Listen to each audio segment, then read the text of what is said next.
Hey guys, this is Safi Hussain, your YouTube teacher of Fly Yourself channel. I hope that all of you are doing good. आप सभी अंग्रेजी भाषा को आसानी से सीख रहे होंगे। आज का वीडियो आप सबके लिए काफ़ी यूज़फुल होने वाली है, क्योंकि आज के वीडियो में मैं आपको ग्रामर नहीं बल्कि डेली लाइफ में सबसे ज़्यादा बोले जाने वाले वाक्य बताने वाला हूँ। तो अगर आप रोज़मर्रा में बोले जाने वाले अंग्रेजी वाक्यों को सीखना चाहते हैं, तो इस छोटी सी वीडियो में बने रहें।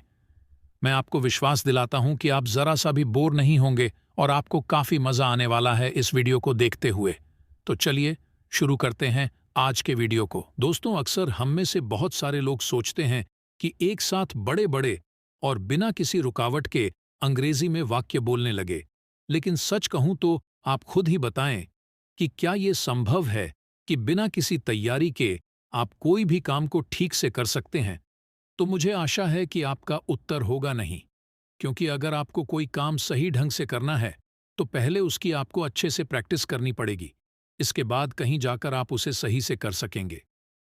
लेकिन जब बात आती है इंग्लिश स्पोकन की, तो हम में से अधिकतर लोग इसकी प्रैक्टिस नहीं करते, या करते भी हैं तो आधे अधूरे मन से 2-4 दिन, और इसके बाद सोचते हैं कि अब हम फर्राटेदार अंग्रेजी बोलने लगें। तो मेरे दोस्त, ऐसा नहीं होता है। अगर आप बॉर्डर पर दुश्मन का सफाया करना चाहते हैं तो पहले आपको इसकी अच्छे से ट्रेनिंग लेनी होगी। ऐसा नहीं है कि आपको अचानक बॉर्डर पर बंदूक लेकर खड़े कर दिया जाए और आप दुश्मन को मार गिराएंगे। तो ठीक इसी तरह अगर आप सच में अंग्रेजी बोलना चाहते हैं तो इसकी रोजाना प्रैक्टिस करते रहें। एक दिन ऐसा आएगा कि आप आसानी से इसे बोल पाएंगे। प्रैक्टिस के दौरान आपसे गलती होना स्वाभाविक है। इससे कभी भी घबराएं नहीं, बल्कि अपने सफर में आगे बढ़ते रहें। एक दिन आपको आपकी मंजिल जरूर हासिल होगी। आइए आज हम इस सफर की शुरुआत करते हैं और इस सफर में पहला कदम आगे बढ़ाते हैं। तो हम कुछ छोटे वाक्य मगर बहुत ज्यादा यूजफुल वाक्यों को सीखने वाले हैं।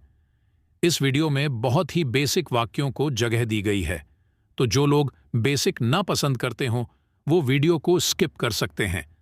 नहीं तो उनको बुरा लगेगा कि ये इंग्लिश स्पोकन थोड़ी ना है। चूंकि हम बेसिक बताने जा रहे हैं कि आखिर कोई इंसान स्पोकन इंग्लिश का सफ़र कैसे शुरू कर सकता है, तो इसलिए हम बहुत ही छोटे छोटे और आसान वाक्यों को पहले समझेंगे। अगर आप किसी बात पर किसी से सहमत हैं या आपके विचार किसी और के विचार से मैच करते हैं, तो आप एक छोटा सा शब्द बोल सकते हैं, एग्जैक्टली।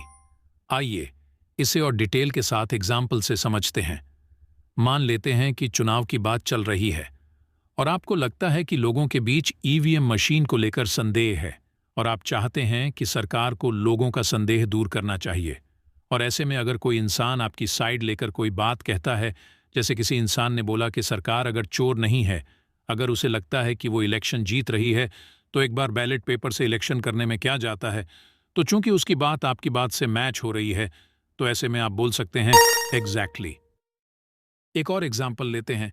मान लो मैच चल रहा है और कोई बल्लेबाज रन आउट हो गया है और आप बोल रहे हैं कि उसको तेज भागना चाहिए था तो आउट नहीं होता।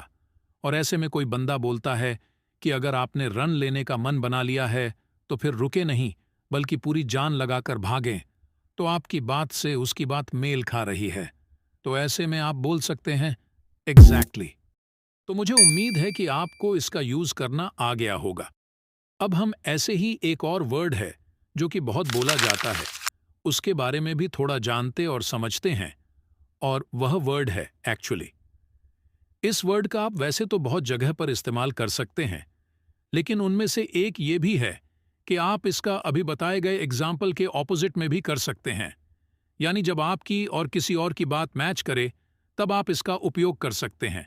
जैसे अभी एग्जैक्टली का उपयोग कर रहे थे, लेकिन फर्क ये है कि एग्जैक्टली का यूज आप तब कर रहे थे जब आपकी बात से मैच करती हुई कोई बात कहे, लेकिन एक्चुअली का यूज आप तब करेंगे जब आप किसी के विचारों से सहमत हों और आप वही बात को बोलना चाहे। जैसे पिछले उदाहरण में पहली बात थी चुनाव, तो एक्चुअली का यूज सामने वाला बंदा कर सकता था।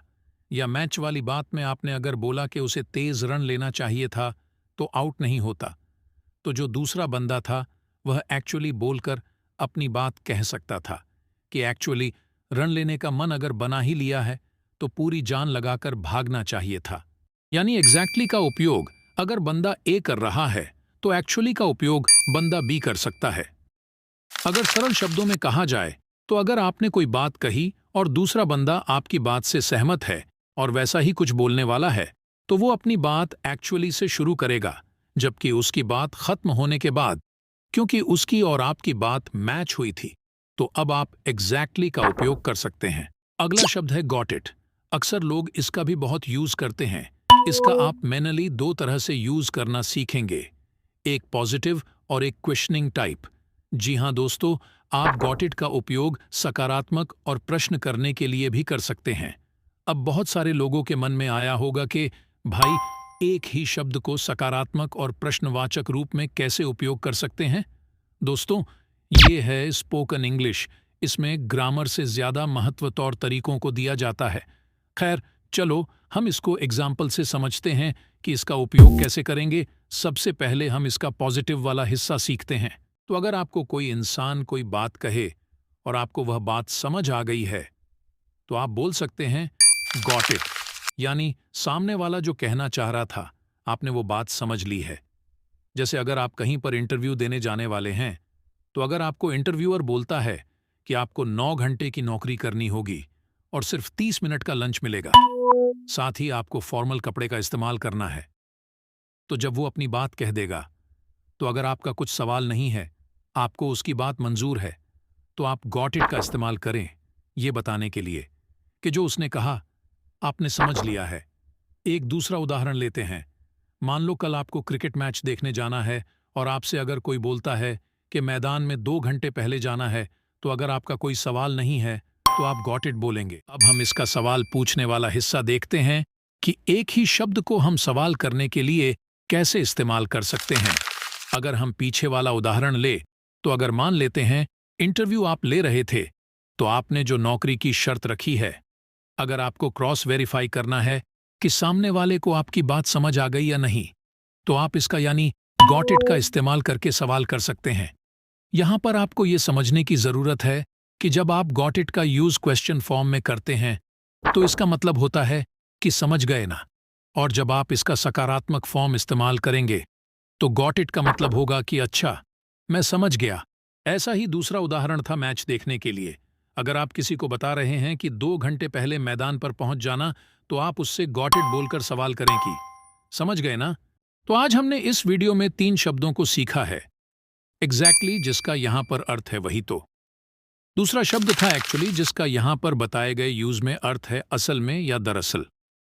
और तीसरा शब्द था गॉट इट, जिसका अर्थ सहित आपने अभी यहां पर समझा है कि क्या उपयोग होता है।